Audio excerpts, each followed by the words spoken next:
Thanks for stopping. You know, growing up in the Pacific Northwest, you can forage for food, obviously, in the mountains if you know what you're looking for.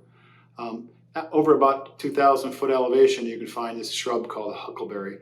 It's a little red miniature, small, like a miniature marble, but it's sweet and sour, and it's highly sought after.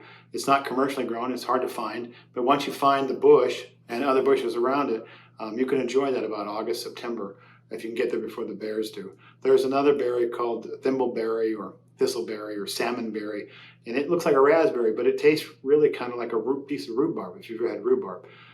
It's better in jams. Huckleberries, you can't make, you got to get a ton of them, and these berries are real small if you're going to make them into a jelly. So it's better to just, as a kid, I was more concerned about feeding myself, walking around the woods, than I was whether I was going to make jams out of it. And the other one's like a petite strawberry. The point in all of this is that in the forest you can find good things to eat out of the shrubs of the trees, and you can also find nuts, pine nuts, other things. So the forest produces good things, but it also produces things that you can't eat. There's trees and shrubs that just are poisonous, and you just don't eat them, obviously. And in Matthew chapter 7, Jesus says we can tell people by the fruit they produce. Meaning, just as there is good fruit to eat in the forest, there is also bad fruit in the forest that could be harmful. And the point of that, obviously, is that we have to be aware of the type of fruit other people produce so that we will know the type of person we're dealing with. But more importantly, what do we produce? What is the fruit that my behavior shows? Not what I say, because back in the day when I was a kid, they had a statement my parents and adults would say, do as I say, not as I do. And so what does my behavior show?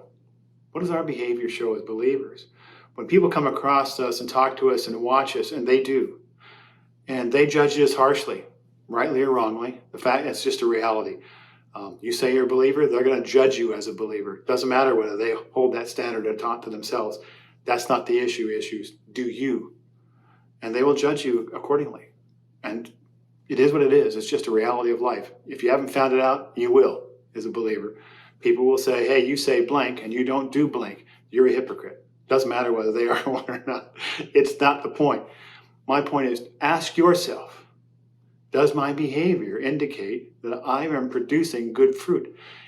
Is the fruit that I'm producing what I claim to be?